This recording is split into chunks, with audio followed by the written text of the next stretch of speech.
Meu nome é Júlio Ferreira Sekiguchi, eu sou artista visual e professor também aqui da Escola de Belas Artes, professor de pintura.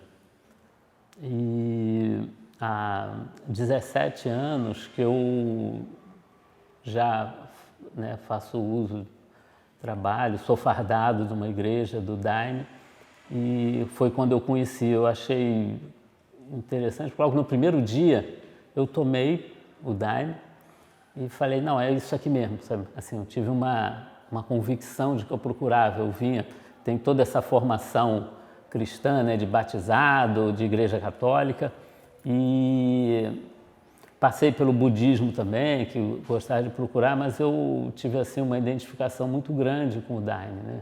Eu sempre penso o seguinte, que é muito difícil da gente pensar a questão da ayahuasca tendo esses parâmetros, que são esses parâmetros, no meu caso até acadêmico, ou então nos que são fornecidos, nos que me foram fornecidos.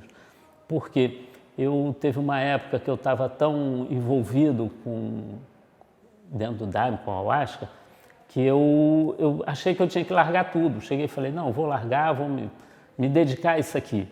Como tem um padre, eu falei, vamos me dedicar a questão da doutrina. E o próprio Daime chegou para mim e falou assim, não, você continua dentro da universidade, que você tem que estar lá, você tem que fazer um trabalho lá. Então é muito difícil da gente pensar assim, falou, poxa, mas teve uma vez, mas como assim o Daime falou com você? Veio e falou, não, tem que estar nesses dois campos. Então, assim, às vezes a gente não tem esses parâmetros comparativos, sabe? Você fala assim, porque aconteceu isso. Você vai estar ali, você embarca naquela dimensão de conhecimento e procura aproveitar, né? Aceita, assim. Eu não questiono mais, eu tenho como se fosse um professor ali. Um professor dentro de uma dimensão que eu ainda estou experimentando, estou querendo conhecer, né? Mas que é muito rica também. A cada momento parece que é um caminho que se abre, é um oceano que a gente tem para navegar, né? E dentro do oceano tem aquela superfície que a gente fica boiando, mas a gente sabe se mergulhar, ainda tem muito mais coisa, né? Então é um universo muito amplo. Assim, entre a gente aqui, assim, a minha cabeça funciona, os alunos até... Eles falam muito assim, que eu vou abrindo janelas. Depois eu chego e falo assim, olha, chega o momento que eu vou fechar. Até o final da aula eu espero fechar todas essas janelas, entendeu? Porque a cabeça da gente ela vai se desdobrando, né? Então, quer dizer, eu acho que essa relação da ayahuasca, eu não vejo diferença entre Daime e ayahuasca. Eu acho que assim, a substância ela tem também várias denominações, mas entre o meu campo de trabalho, que é a arte, e eu vejo que é muito mais importante assim, com a questão da criatividade. E por quê? Porque quando a gente pensa em criar, eu sempre vi o seguinte, que criar ele é um verbo. Então ele é uma continuidade. Quando a gente está criando, toda vez que a gente para daquela experiência de criação e procura trazer isso para o mundo, ela deixa de ser criação e passa a ser um objeto. E eu acho que o que a ayahuasca proporciona é que quando a gente está dentro daquela dimensão de conhecimento, aquilo ela tem um ritmo, né? Quando passa, aquilo deixou de existir. Então, da mesma forma que o que acontece com a criação é que ela nunca se transforma no objeto, ela só pode existir e compreender. Eu acho que é por isso que é difícil da gente passar numa aula o que é o processo de criação, o que é essa experiência, na verdade, a gente está falando muito mais de experiência criativa, porque ela é um meio. O que a gente pode fazer é jogar vamos dizer, o aluno nesse processo de criação, conduzir para que ele tenha esse processo, essa experiência de criação. O que eu vejo no Daime que é importante é que ele te proporciona uma experiência que é uma experiência semelhante, porque enquanto você tem aquela energia, a gente sabe, tanto é que é difícil da gente explicar depois o que acontece durante um trabalho, né? Porque aquilo ali é um movimento, é uma experiência de movimento. Quando a gente sai daquilo, a gente deixa de ter essa experiência, da mesma forma que eu acho que é a criação. o que encanta num trabalho, quando a gente olha num trabalho de arte, é quando ele reside no trabalho um pouco daquela experiência e que você é jogado para aquela experiência também, entendeu? Então, eu vejo, quer dizer, isso é um parênteses que eu não sei se entraria, eu acho que esse tipo de discussão que a gente começa a ter, ela era para ser uma discussão natural, mas ela acaba que vai sendo uma discussão de um aprofundamento, porque a gente tem poucas experiências sinceras no mundo, vamos dizer. Quer dizer, não é a todo momento que de repente você se dá conta de uma experiência e aquela experiência faz com que você pare a tua movimentação e fale assim, caramba, o que está acontecendo? Né? Eu acho que a gente tem poucas dessas no mundo, mas no caso da arte a gente se predispõe a isso, a gente se coloca. E no caso de uma experiência com a ayahuasca, também é uma disposição que a gente tem que se colocar ali, tem que ter um interesse, mas que quando a gente se deixa trabalhar, né, é muito difícil, porque a gente também não entende muito porque que acontece com um e não acontece com os outros, com outras pessoas. Mas quando acontece, a gente sabe perfeitamente o que está acontecendo, né? Assim, a gente sabe que existe algo diferente. Eu acho que isso são estudos que eles estão, que já vêm desenvolvendo, né? Que é sobre essa questão de uma energia que envolve a Terra. Existe uma energia magnética, mas a gente não está falando de uma energia magnética, uma energia que se identifica, mas que não é muito, assim, ainda está em estudo, né? E o que eu acho que é interessante é que a ayahuasca, de uma certa forma, ela faz com que a gente entre em contato com essa energia. Que vamos dizer que essa energia ela pode ser uma consciência da natureza, uma consciência da Terra, uma consciência do ser humano, cada um, porque tem um livro do Guattari que ele chama das 3 ecologias. Eu acho que fica mais fácil buscar dentro da minha área, né? Que ele chama as 3 ecologias. E o Guattari, que é um filósofo espanhol, acho que é espanhol, ele identifica 3 ecologias diferentes. Ele identifica a ecologia da Terra, com tudo, com os animais, com essa diversidade toda que a gente tem, de plantas, animais, e a gente também vê nela. Ele diz que existe uma ecologia tecnológica, que é toda a criação que a gente coloca no mundo, que o homem coloca no mundo, e cada um de nós representa uma ecologia tão complexa quanto é a Terra. Quer dizer, cada um de nós.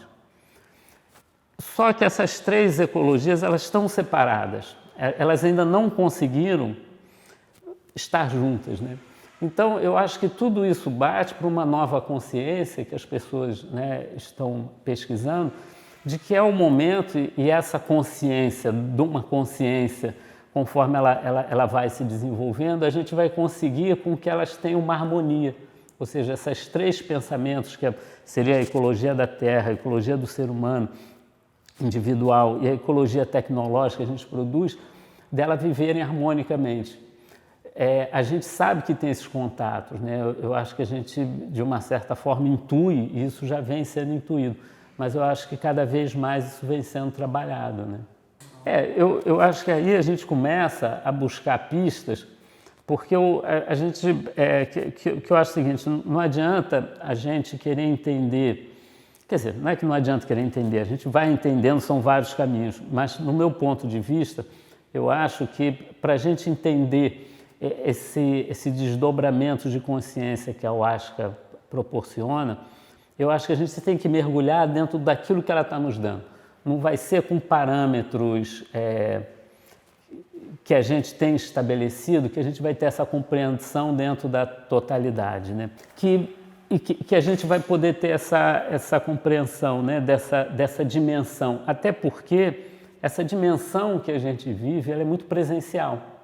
Né? A gente não tem, ela cerca a gente de uma tal maneira que impossibilita até da gente ter experiências em outras dimensões de conhecimento. E aí foi interessante que eu vi uma palestra aqui do Viveiro de Castro, que ele falava dos índios, né?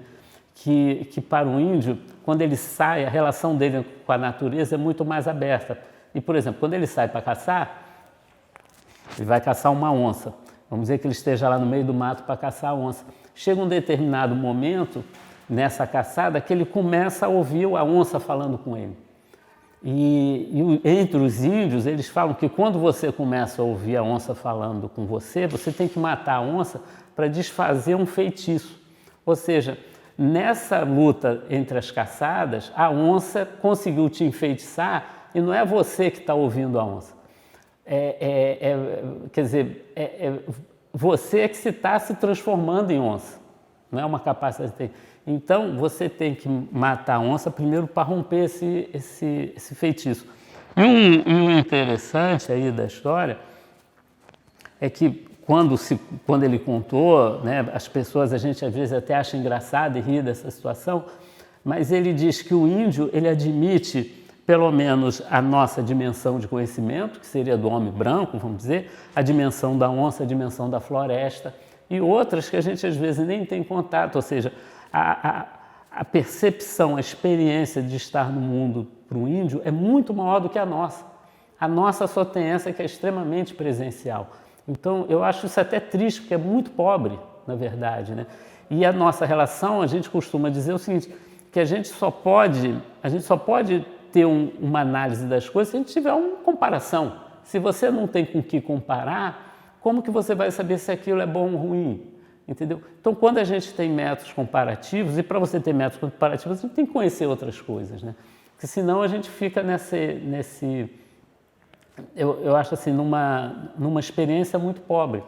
E o que ela tem para oferecer, né, eu acho que no caso da ayahuasca, é que essa imersão que ela te dá num outro meio de experiência, sabe, em outra dimensão. É porque a gente fica às vezes repetitivo quando começa a falar dessa coisa, né, de dimensão e de experiência, mas eu acho que não tem outro nome assim que a gente poderia utilizar, né?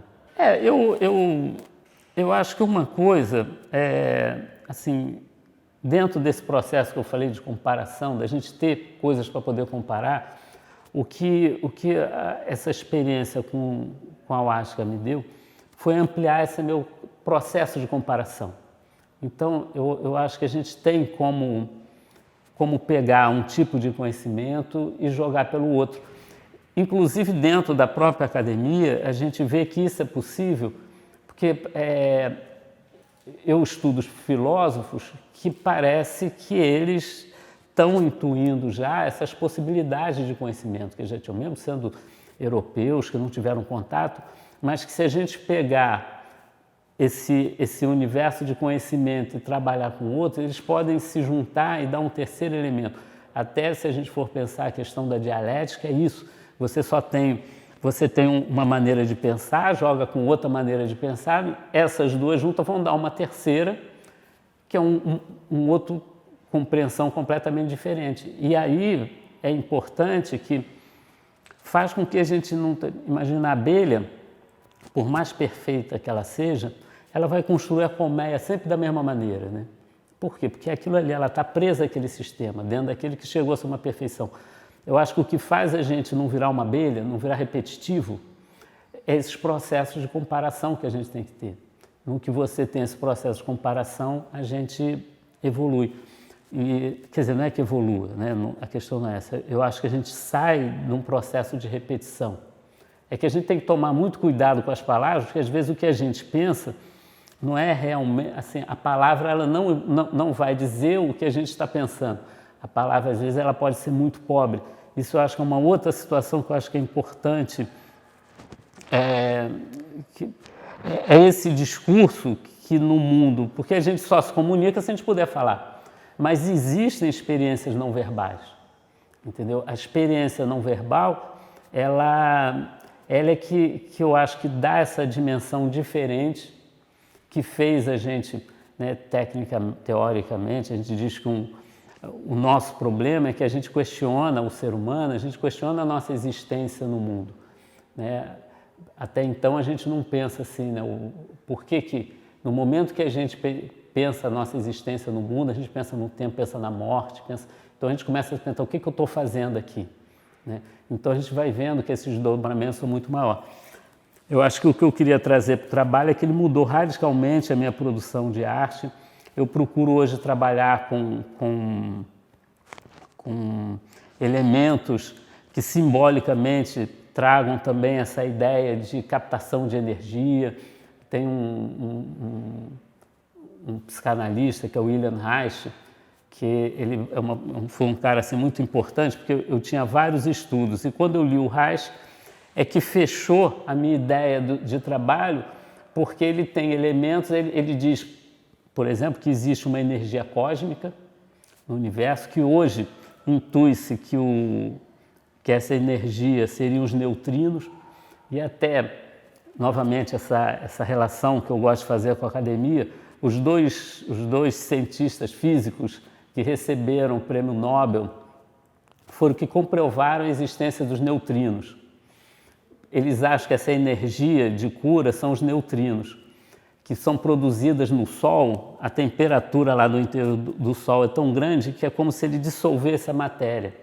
Então, ela é energia pura. E dizem, assim, uns pesquisadores dizem que a única coisa que pode controlar os neutrinos é a força do pensamento, que eles são tão tênues que só através da força do pensamento é que a gente conseguiria controlar esse. E os neutrinos, eles têm um caminho e eles não podem ficar armazenados na gente. Quando eles estão armazenados, no momento que a gente adoece. E aí o Reich, ele também vai dizer uma coisa que é interessante, né? Que diz que os pensamentos, quando a gente tem pensamentos altruísticos, ou seja, que não são para a gente, essa energia ela deixa de ficar retida e a gente está sempre numa boa, sabe? A gente está sempre vivendo melhor. Ao contrário, se a gente tem pensamentos egoístas, pensamentos vaidosos que voltam para a gente retém essa energia e a gente adoece. Que é a mesma, só que essa energia, os cientistas, né, quando eles começam a estudar, e outros pesquisadores começam a estudar, eles acham que é a mesma que a do Xin, que o Douyin propõe, que a acupuntura tem, que a homeopatia vai trabalhar, que é o quê? Que é liberar essa energia do corpo. Então é muito interessante que quanto mais ela passa, melhor. E o meu trabalho foi, hoje, ele se estrutura dentro dessas, que são os materiais orgânicos que atraem energia, os metais eles transmitem e os sintéticos isolam. E os meus trabalhos, ele vem, aí é um discurso, teria que mostrar o trabalho, mas são bem interessantes, que são caixas, que eu chamo harmonizadoras, que têm umas placas de contato e são obras, objetos de arte, mas que têm essa capacidade simbólica que ele capta e segura essa energia. E aí você encosta nos lugares onde está doendo, então ele seria uma espécie de uma acupuntura sem agulha. Você encosta, ele ajuda a fluir a energia e aí você para de sentir dor. É como se fosse uma acupuntura sem agulha, a proposta de uma série de trabalhos que eu faço. Quando eu comecei a tomar a ayahuasca, eu tomei um susto com aquilo tudo. Então, teve que mudar, quer dizer, eu comecei a reorganizar toda a minha existência, né, a minha presença aqui na Terra a partir disso. E eu via que essas energias, assim, elas são muito presentes. Né? Então eu falei, mas como que eu transmito isso? Como eu falo? Aí eu comecei. Então, aí eu procuro também trabalhar com dados que são muito nossos. Então, por exemplo, uma rapadura, ela tem uma capacidade orgânica de segurar tanta energia. Então, a base, quem capta essa energia são pedaços de rapadura que eu tenho dentro do trabalho, é linha de pipa que eu vou botando, que aí vira uma espécie de uns acumuladores, sabe? Baterias